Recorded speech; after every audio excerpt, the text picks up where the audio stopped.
Video स्ट्रीमिंगच्या दुनियेत आजवर फक्त आणि फक्त यूट्यूबचा दबदबा राहिला आहे. फेसबुक असो किंवा इंस्टाग्राम लोकप्रिय असूनही या दोन प्लॅटफॉर्म्सना सुद्धा यूट्यूबची बरोबरी काय करता आली नाही. पण मित्रांनो, आता या यूट्यूबच्या एकाधिकारशाहीला थेट आणि जोरदार टक्कर देण्यासाठी एक मोठा चीनी टेक ॲप ग्लोबल मार्केटमध्ये उतरला आहे. चीनी बनावटीचा बिलिबिली हा एक पॉप्युलर ॲप आता ऑफिशियली जगभरातल्या युजर्ससाठी लॉन्च करण्यात आला आहे. चीनमध्ये तब्बल 37 कोटींपेक्षा जास्त मंथली ॲक्टिव्ह युजर्स असलेला हा प्लॅटफॉर्म आता सरळच यूट्यूबचं मार्केट हिरावून घेण्यासाठी सज्ज झाला आहे. पण खरा प्रश्न हा आहे की यूट्यूबसारख्या अथांग साम्राज्याला टक्कर देणं इतकं सोपं आहे का? आणि ही बिलिबिली खरंच हे करून दाखवू शकेल का? आणि यातून यूट्यूबर्सना कमवण्याची कशी आणि किती संधी आहे हेच आपण आजच्या या व्हिडिओमध्ये सविस्तर पाहणार आहोत. नमस्कार, मी संकल्प पाटील आणि तुम्ही बघताय लगाव बत्ती.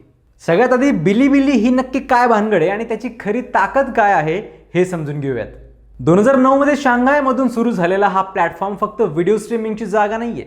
यावर anime, gaming, comics, live streaming आणि युजर जनरेटेड कंटेंटचा असा काही प्रचंड खजिना आहे की युजर्स तासनतास या ॲपला चिकटून राहतात. यूट्यूबवर व्हिडिओ आणि लाईव्ह एवढेच मुख्य प्रकार दिसतात, पण बिलिबिलीवर व्हिडिओसोबतच कॉमिक्स वाचण्यासाठी, गेमिंग कम्युनिटीसाठी आणि ॲनिमेसाठी स्वतंत्र सेक्शन्स दिले गेलेत. विशेष म्हणजे यूट्यूब नंतर बिलिबिली हा जगातला असा एकमेव व्हिडिओ प्लॅटफॉर्म आहे ज्याचा स्पेसमध्ये स्वतःचा बिलिबिली व्हिडिओ सॅटेलाइट नावाचा सॅटेलाइट आहे.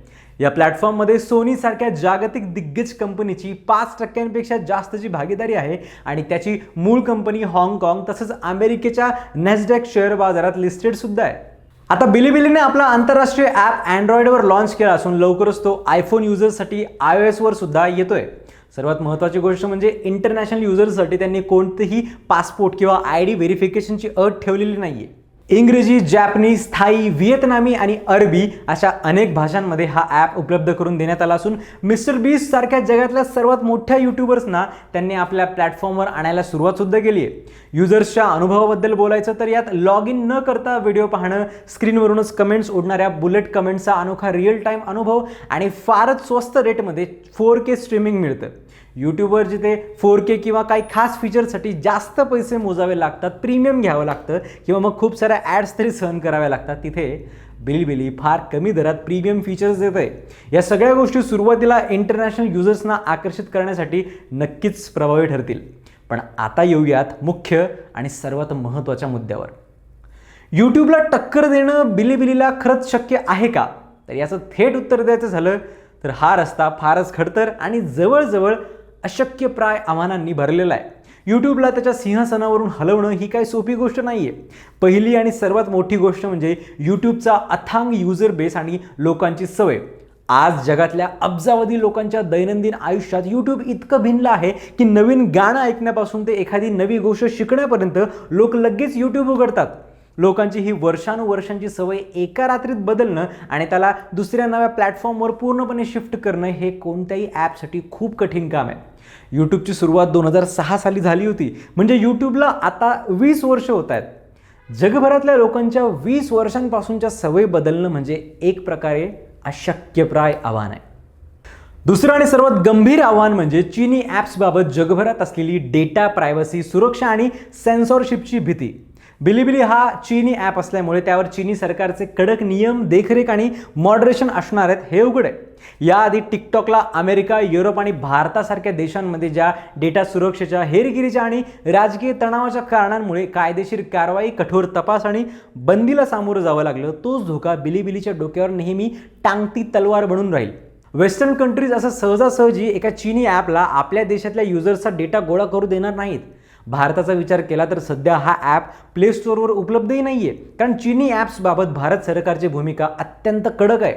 टिकटॉक आणि तत्सम 40 चीनी ॲप्स ज्या कदाचित फार हार्मफुल नसतीलही, त्यावर सुद्धा भारत सरकारने दीर्घकाळापासून कडक बॅन लावला आहे, जो आजही कायम आहे.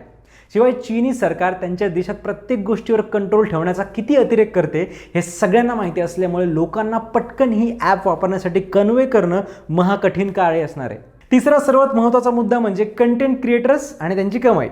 यूट्यूब आज जगभरातल्या कोट्यावधी क्रिएटर्सना अब्जावधी रुपये कमावून देतं.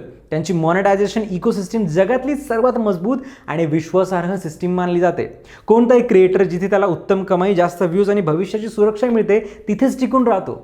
बिलीबिली जोपर्यंत जगभरातल्या क्रिएटर्सना यूट्यूबपेक्षा जास्त कमाई आणि सुरक्षित वातावरण दाखवून देत नाही, तोपर्यंत जगातले मोठे यूट्यूबर्स किंवा व्हिडिओ मेकर्स यूट्यूब सोडून बिलीबिलीला आपलं मुख्य व्यासपीठ बनवणार नाहीत हे नक्की आहे. थोडक्यात सांगायचं तर बिलीबिलीकडे प्रचंड पैसा, ॲनिमे आणि गेमिंगचा मोठा युजर बेस आणि अंतराळातली स्वतःची प्रगत टेक्निकल सिस्टीम असली तरीही जागतिक स्तरावर संपूर्ण यूट्यूबची जागा घेणं अजिबातच सोपं नाही. बिलीबिली कदाचित ॲनिमे, गेमिंग आणि आशियाई पॉप कल्चरच्या क्षेत्रात स्वतःचं एक मोठं मार्केट तयार करू शकेल आणि यूट्यूबला थोडी स्पर्धा नक्कीच देऊ शकेल, पण पूर्णपणे यूट्यूबचा गेम ओव्हर करणं सध्या तरी अशक्य आहे. पण यावर तुम्हाला काय वाटतं? हा नवीन चीनी ॲप भविष्यात कधी यूट्यूबची वर्षानुवर्षांची एकाधिकारशाही मोडून काढू शकेल का? की टिकटॉक सारखाच हा ॲपसुद्धा वादाच्या भवऱ्यात अडकणार आहे? तुमचं मत कमेंट्समध्ये नक्की सांगा. माहिती आवडली असेल तर व्हिडिओला लाईक नक्की करा आणि अशाच अपडेटसाठी पाहत राहा लगावबत्ती.